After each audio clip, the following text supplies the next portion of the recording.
बच्चों, हम बात कर रहे थे आर्थिक क्रियाओं पर।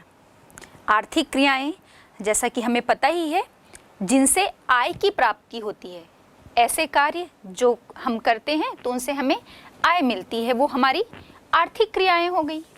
लेकिन इन आर्थिक क्रियाओं के भी प्रकार हैं, जिस पर हमने अभी जो पिछले चैप्टर्स में है उस पर चर्चा की है।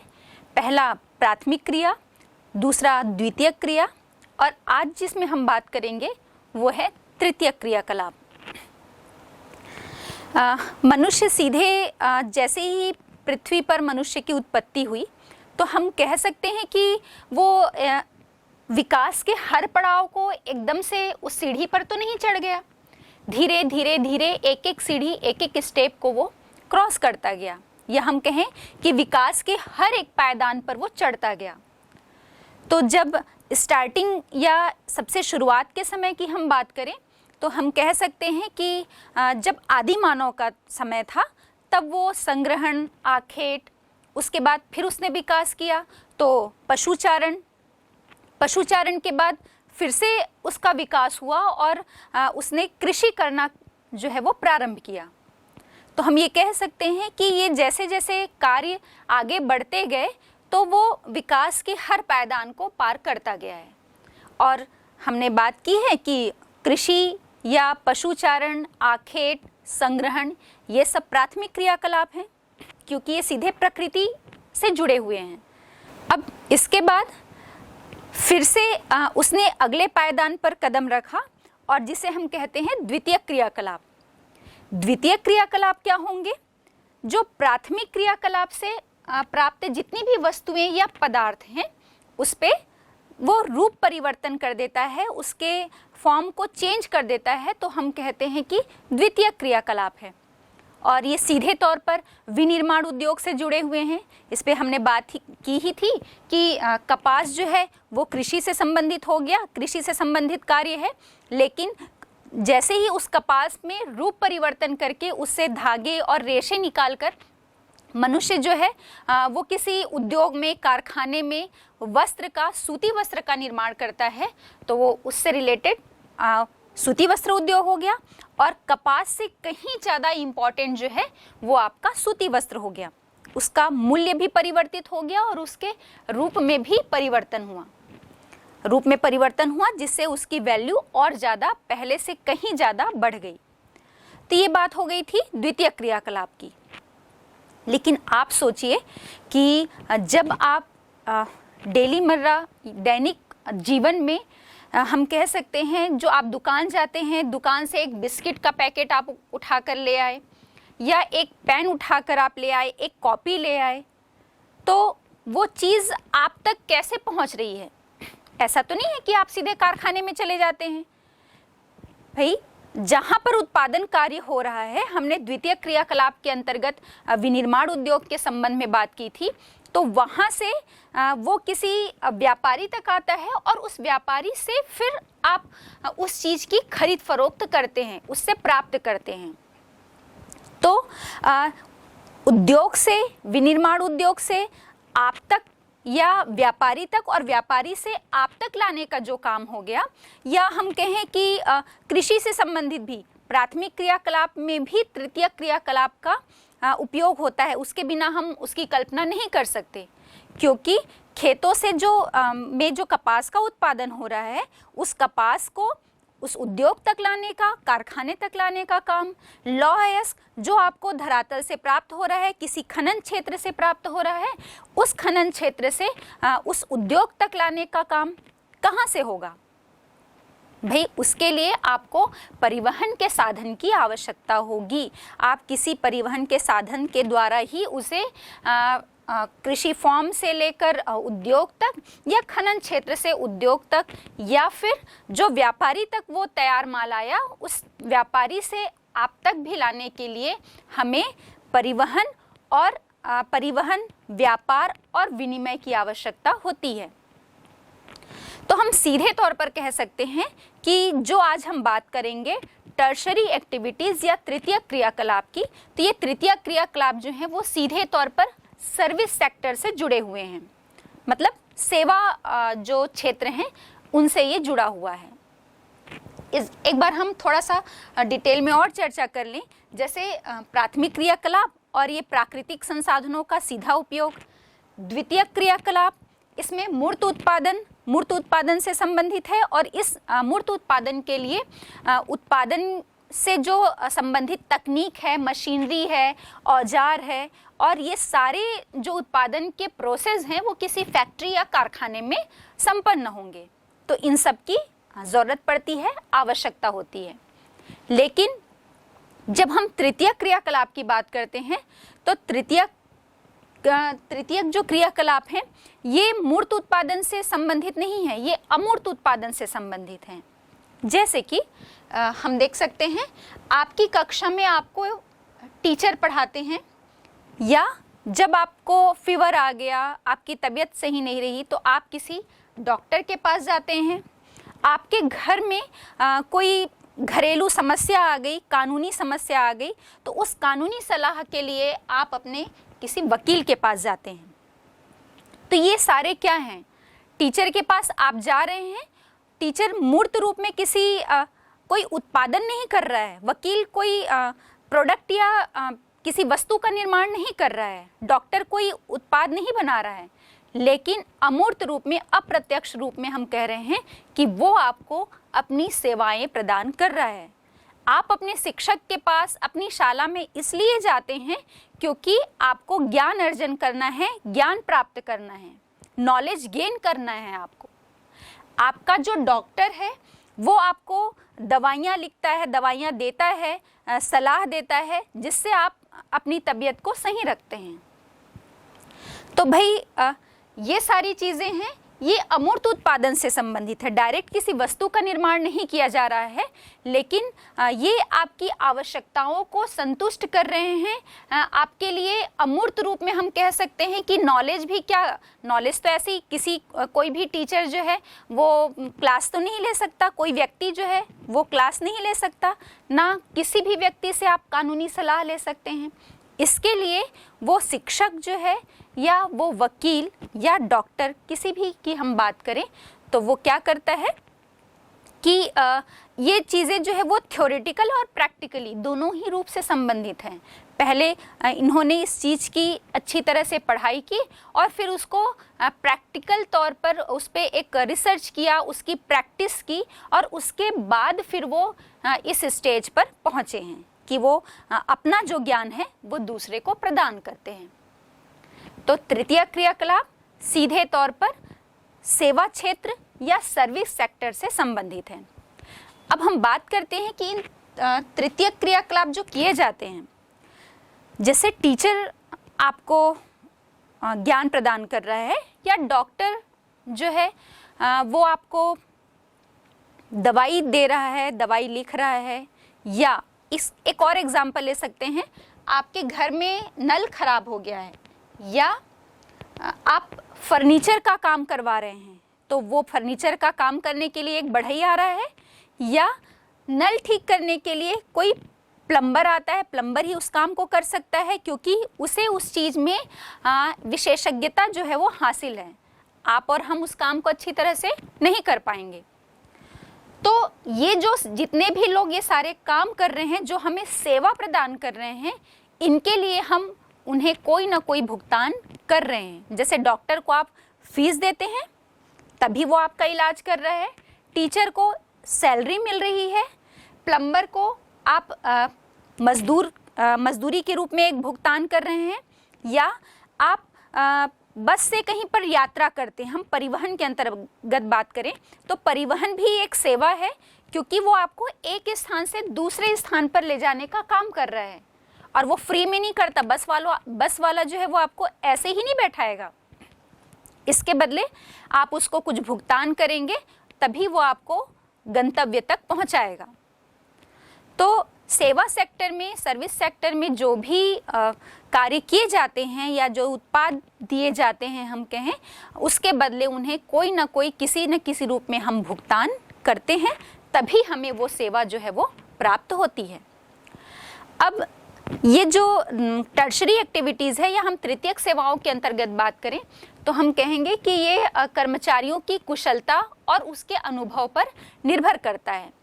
और ये जो अमूर्त उत्पादन के रूप में हमें प्राप्त होता है, ये जो है वो सभी आपके जो कर्मचारी है उसकी कुशलता या अनुभव की हम बात कर रहे हैं, तो उसके आधार पर उनका स्तरीकरण भी होता है, या इस कुशलता और अनुभव के आधार पर ही उन्हें भुगतान किया जाता है।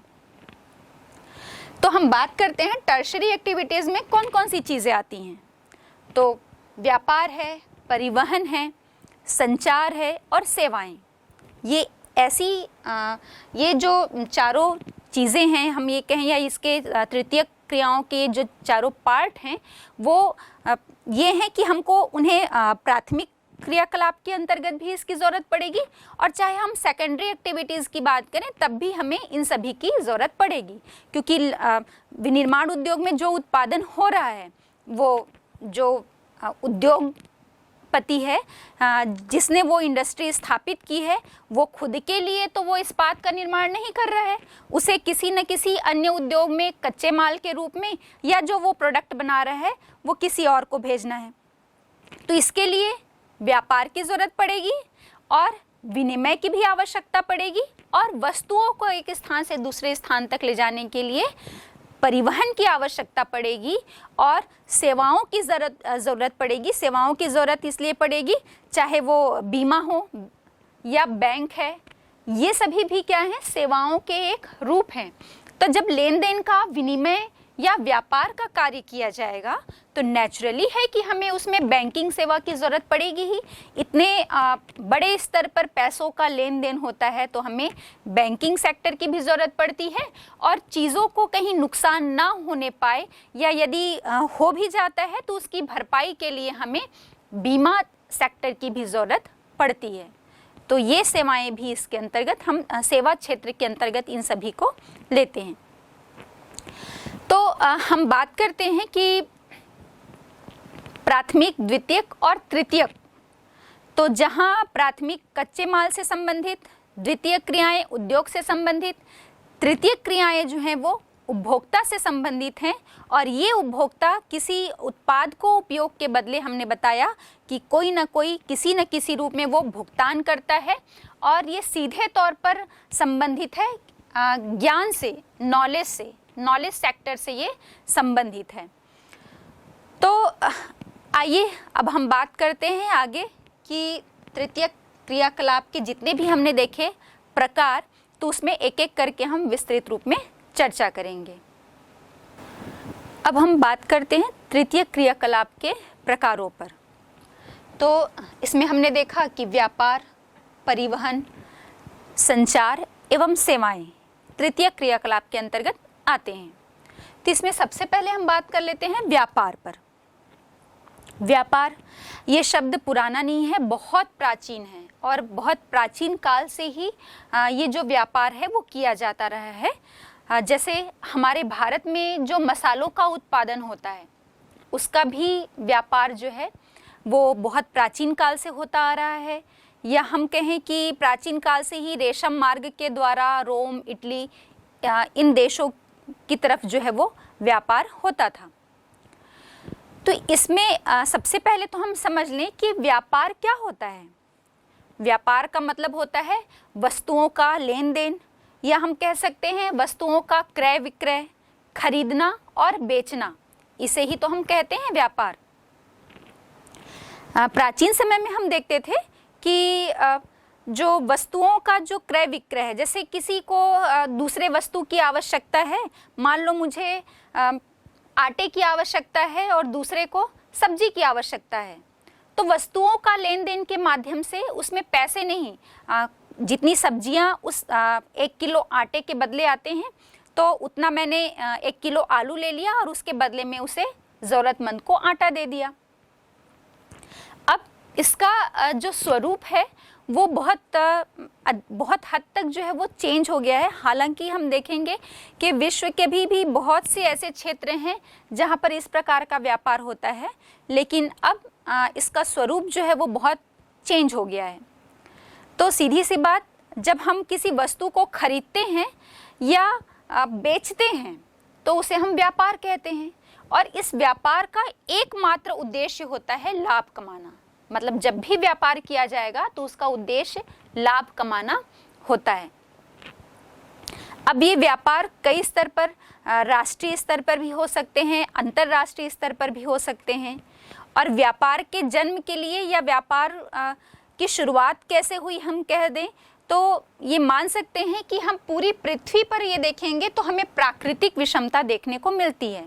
और इस प्राकृतिक विषमता के कारण चाहे वो खनिज अयस्क हो या हम किसी फसल की बात करें या किसी भी वस्तु या पदार्थ की हम बात करें, तो ये हर जगह हमको इसका उत्पादन अलग अलग देखने को मिलता है।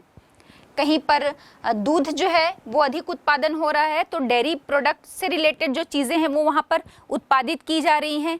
कहीं पर पेट्रोल के बहुत अधिक भंडार हैं, किसी क्षेत्र में सोने के हमको भंडार मिलते हैं लेकिन लोहा वहाँ पर कम मिलेगा, कहीं पर लौह अयस्क बहुत अधिक मात्रा में है तो कोयला कम मिलेगा। तो ये जो विषमता हमें देखने को मिलती है, चाहे किसी भी खनिज तत्व की हम बात करें या किसी भी वस्तु या पदार्थ की, जिसका वितरण जो है वो पूरे विश्व में हमको असमान मिलता है। और इसी असमानता के कारण ही कहें या ये असमानता ही जो है वो व्यापार को जन्म देती है। क्योंकि यदि मेरे देश में लौह अयस्क जो है वो बहुत अधिक उत्पादित हो रहा है लेकिन मेरे यहाँ कोयला नहीं मिल रहा है, तो मुझे उद्योगों के लिए कोयले की आवश्यकता होगी। तो मैं उसे क्या करूँगी, ऐसे देश जहाँ पर कोयले का एक्सेस में उत्पादन होता है, अतिरिक्त उत्पादन होता है, वहाँ से मैं अपने लिए कोयला खरीदूंगी। और दूसरा देश जहाँ पर लौह अयस्क का उत्पादन जो है वो कम है, कम भंडार मिलते हैं, तो वो हमारे देश से लौह अयस्क का आयात कर लेगा। तो हम कह सकते हैं ना कि भाई जो हमारी आवश्यकताएं हैं, एक तो विषमता हमको देखने को मिल रही है कि सभी जगह चीज़ें जो हैं वो अलग अलग वितरित हैं, ये भी व्यापार को जन्म देती है। और दूसरी चीज़ आवश्यकताएं, है ना, मतलब कहीं पर वो मेरे उपयोग से ज़्यादा उत्पादन हो रहा है तो मैं उसको क्यों रखूं, फिर मैं उसको क्या करूंगी, जिसको उस चीज़ की आवश्यकता है उसको मैं बेच दूंगी, विक्रय कर दूंगी उसका, और उससे उसके बदले में मुद्रा प्राप्त कर लूंगी, आय प्राप्त कर लूंगी। तो यही चीज़ें हैं जो अंतर्राष्ट्रीय व्यापार को या हम कहें राष्ट्रीय व्यापार या व्यापार की ही जननी है, जिसके कारण व्यापार जो है इन चीज़ों में असमानताओं के कारण व्यापार का जन्म होता है। लेकिन ये जो व्यापार है उसके भी अलग अलग प्रकार हैं। अभी मैं एक छोटा एग्जाम्पल आपको देती हूँ। जैसे आप सुबह सुबह एक दूध का पैकेट लेने जाते हैं किसी डेयरी में, तो आपको क्या लगता है उस डेयरी में वहीं पर उस शॉप में ही पूरे दूध का उत्पादन हो रहा है और पूरी प्रोसेसिंग हो रही है कि उसको पैकेजिंग की जा रही है? नहीं, ऐसा नहीं होता है। वो जो डेयरी शॉप वाला है वो भी किसी होलसेलर, जहाँ पर वो दूध का वो हजारों के रूप में जो पैकेजिंग करता है या पैकेट वो मंगाता है, वहाँ से वो रिटेलर के पास आता है और उस रिटेलर से फिर वो उपभोक्ता तक पहुंचता है। ऐसे ही जैसे आप एक कॉपी या पेन की बात कर लें हम, तो आप अपने आसपास के किसी स्टेशनरी शॉप में जाते हैं तो वहाँ से आप क्या करेंगे, 1 या 2 पेन ही लेंगे ना, या 4 से 5 कॉपियाँ ही खरीदेंगे। लेकिन वो जो रिटेलर शॉप वाला है, वो तो रिटेल शॉप वाला हो गया, वो रिटेलर शॉप वाला बल्क में कहीं पर किसी थोक व्यापारी से पूरे कॉपियों का बंडल, मतलब कई 100 करीब 50-100 कॉपियाँ या उससे भी अधिक अपनी ज़रूरत के अनुसार, अपनी आवश्यकता के अनुसार उसे ये अंदाज़ा हो जाता है कि उसके एरिया में कितने कॉपी या पेन की खपत है। उसके अनुसार वो किसी होलसेलर व्यापारी से वो कॉपियाँ और पेन जो है ले आता है और उसका स्टॉक रखता है, और उतना ही संग्रहण या स्टॉक रखेगा जितना उसे पता है कि इतने दिन में ये इसकी बिक्री हो जाएगी, जितनी डिमांड है उस एरिया में। लेकिन वो जो होलसेलर है वो भी कहीं से, होलसेलर के पास तो बल्क में रहता है, वो कॉपियों के कई हजार बंडल रखेगा और वो कई हजार बंडल जो हैं वो अलग अलग रिटेलर शॉप को या रिटेल शॉप वालों को वो बेचता है। लेकिन उसके पास वो बल्क में कहाँ से आएगा, तो वो थोक व्यापारी किसी दलाल से या कई बार उस फैक्ट्री या कारखाने से ही वो पूरे बल्क में सामान को उठा लेता है। तो ये एक चेन सी बनती है कि भाई हमने देखा पहले किसी फैक्ट्री या कारखाने से जो होलसेलर है, जिसको कि हम थोक व्यापारी कहते हैं, ये थोक व्यापारी लेकर वो सामान आता है और उस थोक व्यापारी से फिर जो रिटेलर होता है, रिटेल शॉप वाले होते हैं, फुटकर व्यापारी होते हैं, वो सामान लेकर आते हैं और उस रिटेल व्यापारी से या हम कहें फुटकर व्यापारी से फिर आप या हम जो उपभोक्ता हैं वो कुछ 2 या 4 की गिनती में वो सामान हम उनसे लेते हैं। तो ये हो गया व्यापार। अब व्यापार की जो हमने अभी चर्चा की प्रकार, तो पहला आपका फुटकर व्यापार होता है और दूसरा थोक व्यापार। फुटकर व्यापार मतलब रिटेल जो बिजनेस होता है, फुटकर रूप में जो व्यापार किया जाता है, और दूसरा जिसको हम होलसेल कहते हैं या होलसेलर जो व्यापार करते हैं उन्हें होलसेलर या थोक व्यापारी। तो आइए हम जानते हैं कि फुटकर व्यापार क्या होता है या रिटेल व्यापार क्या होता है। इसमें हम देखेंगे वस्तुओं या पदार्थों का जो सीधा संबंध होता है, या हम कहें कि इन रिटेलर शॉप वालों के पास, ये रिटेलर या हम कहें फुटकर व्यापारियों के पास जो सामान होते हैं वो सीधे उनसे उपभोक्ता को दिए जाते हैं या उपभोक्ता को वो बेचते हैं। अभी हमने एग्जांपल लिया ना, चाहे वो दूध का पैकेट हो, ब्रेड का पैकेट हो, या हम बिस्किट की बात कर लें, एक पेन या कॉपी की बात कर लें, तो ये सारा हम क्या करते हैं अपने आसपास के किसी स्टेशनरी शॉप से, किराने की दुकान से या फिर डेयरी से ये सामान हम उठाते हैं। कुछ नंबर्स पे 2-4 दूध के पैकेट लेंगे, 1-2 कॉपियाँ लेंगे, 1-2 पेन ले सकते हैं। तो ये सीधे इस रिटेल व्यापारी से उपभोक्ता तक पहुंचते हैं। फिर ये जो रिटेलर्स होते हैं या जो फुटकर व्यापारी होते हैं, ये बिक्री के अनुसार अपना भंडार रखते हैं। अभी मैंने बात की ना कि उन्हें एक अंदाज़ा हो जाता है कि कितनी मात्रा में उस क्षेत्र में, उस एरिया में उस चीज़ की डिमांड है। वो कुछ भी हो सकता है, चाहे वो कपड़े हो सकते हैं या वो बर्तन हो सकते हैं, जूते हो सकते हैं। सबकी क्या होती है, रिटेल शॉप होती है।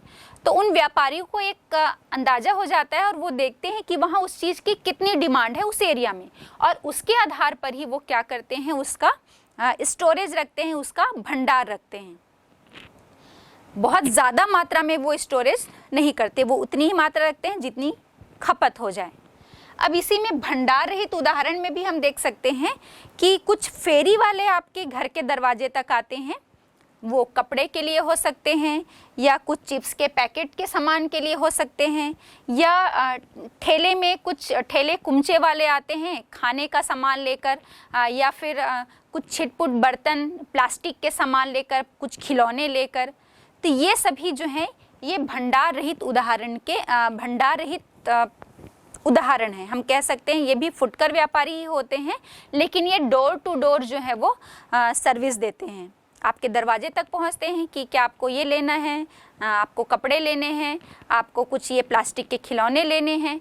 तो ये आपको घर पहुंच सेवा दे रहे हैं, जिसे हम डोर टू डोर सेवा देने वाले व्यापारी भी कहते हैं। अब इसका हम दूसरा प्रकार देखते हैं, थोक व्यापारी या होलसेलर जिसे हम कहते हैं।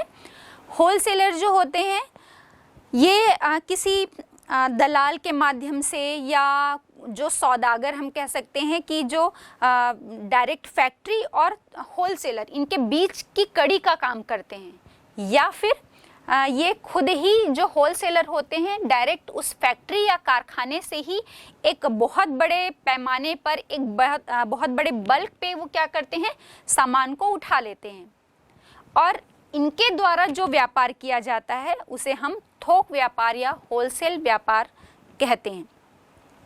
इसमें हम देखते हैं कि ये जो होलसेलर्स होते हैं वो रिटेलर्स जो फुटकर व्यापारी होते हैं इनको ये उधार देते हैं, और ये इनके ही दम पे चलते हैं। हम कह सकते हैं कि होलसेलर के ही, क्योंकि जो फुटकर व्यापारी होते हैं कुछ सामानों के लिए हो सकता है उनके पास उतने पैसे ना हो, तो वो एक सौदा कर लेते हैं इन होलसेलर से कि भाई आप इतना सामान हमें दे दीजिए और इतने उधार में, और फिर जब ये सामान बिक जाएंगे तो ये पैसे हम आपको वापस कर देंगे। तो ये बहुत जो है होलसेलर जो हैं वो इन फुटकर व्यापारियों को उधार भी देते हैं और ये पूरे एक बल्क में उठाते हैं। उस बल्क में उठाकर फिर वो अलग अलग जो रिटेलर्स होते हैं, फुटकर व्यापारी होते हैं, उनको डिस्ट्रीब्यूट कर देते हैं या रिटेलर्स ही इन होलसेलर से सामान जो है वो उठाते हैं। अब इसमें एक और चीज़ है, श्रृंखला भंडार की हम बात करेंगे या चैन स्टोरेज। तो चैन स्टोरेज क्या होता है? आपने अपने शहर में देखा होगा, आप बोलते हैं कि बाटा का शोरूम यहाँ पर है या रिलायंस का शोरूम है। तो अगर आपको कोई मोबाइल लेना है ना, या फिर हम कहें कि कोई शूज़ लेना है जिसका जो ब्रांड है ना, जैसे हम कहें कि भाई बाटा का लेना है हमें, या कोई भी सामान जो किसी ब्रांड पे चल रहा है, तो वो बाटा का क्या है, वो बाटा का जो प्रोडक्शन है, चाहे वो शूज़ का करे, जूते चप्पल का करे या बैग भी बनाए जाते हैं उसके द्वारा। तो ऐसा नहीं है कि वो रायपुर शहर में ही वो प्रोडक्ट जो है वो बन रहा है या बिलासपुर शहर में ही वो प्रोडक्ट बन रहा है, आपके छत्तीसगढ़ में वो प्रोडक्ट बन रहा है, ऐसा नहीं होता।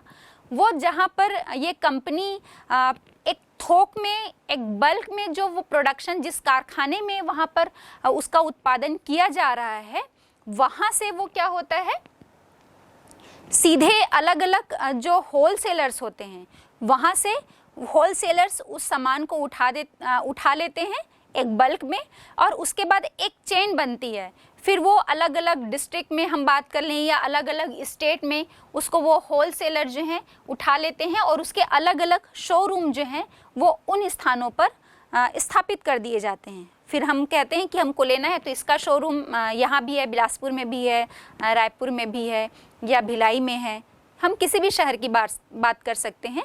और अगर हमें वो सामान लेना है तो हम सीधे उस शहर के उस चीज़ के शोरूम में चले जाते हैं। फिर हम कपड़े में भी बात कर लें तो जैसे एक क्लब फॉक्स है, हम एक ब्रांड बन गया है कि हमें उसके पैंट और शर्ट लेने हैं, तो ये सिर्फ रायपुर में ही नहीं मिलेंगे, आपको छत्तीसगढ़ के और अलग अलग शहर में भी मिलेंगे। जैसे प्यूमा है, उसका आपको शूज़ लेना है, कपड़े लेने हैं, तो इसके लिए भी आप क्या करेंगे, ये चैन स्टोरेज है ना, वो फैक्ट्री से सामान उठाकर एक चैन के रूप में वहाँ पर वो छत्तीसगढ़ आ गया, छत्तीसगढ़ के फिर अलग अलग शहरों में उसको डिस्ट्रीब्यूट कर दिया गया, और अगर आपको वो सामान लेना है तो आप उसके उस शोरूम में जाकर वो सामान उठा सकते हैं। तो ये एक चेन बन जाती है जिसको कि श्रृंखला भंडार या चैन स्टोरेज कहा जाता है। और ये हम सीधे तौर पर कहें तो ये भंडार गृह जो हैं, ये भंडार गृहों का चैन स्टोरेज की बात कर रहे हैं हम। ये भंडार श्रृंखला भंडार की जब हम बात कर रहे हैं तो हम कहेंगे कि ये भंडार गृहों का एक ऐसा समूह होता है जिसमें कोई भी सामान या माल होता है, वो उसका भंडार या स्टोरेज एक कुशल और अनुभवी विशेषज्ञ जो होते हैं उनको दे दिया जाता है, और सीधे ही फैक्ट्री से वस्तुओं और सामानों का वो क्या कर लेते हैं, निर्माण कर लेते हैं। तो ये हो गई चैन स्टोरेज या श्रृंखला भंडार की बात। अब हमने अभी देखा कि फुटकर व्यापार या व्यापार के जो प्रकार देखे, फुटकर और थोक व्यापार। तो ये व्यापार ही जो किया जाता है तो ये कहाँ से किया जाएगा, इसके अलग अलग सेंटर्स होते हैं, केंद्र होते हैं, तो जिसे हम कहते हैं व्यापारिक केंद्र। जिन कस्बों या नगरों में हम कहें कि व्यापार का कार्य किया जाता है उसे हम व्यापारिक केंद्र कहते हैं। अब ये व्यापारिक केंद्र अलग अलग हो सकते हैं। अगर आप किसी ग्रामीण क्षेत्र से हैं तो वहाँ पर भी व्यापार किया जाता है। यदि आप एक शहरी क्षेत्र में हैं तो आपको पता होगा कि वहाँ पर भी व्यापार जो है वो किया जाएगा। तो एक ग्रामीण विपणन केंद्र कह सकते हैं और दूसरा जो है वो नगरीय विपणन केंद्र होता है।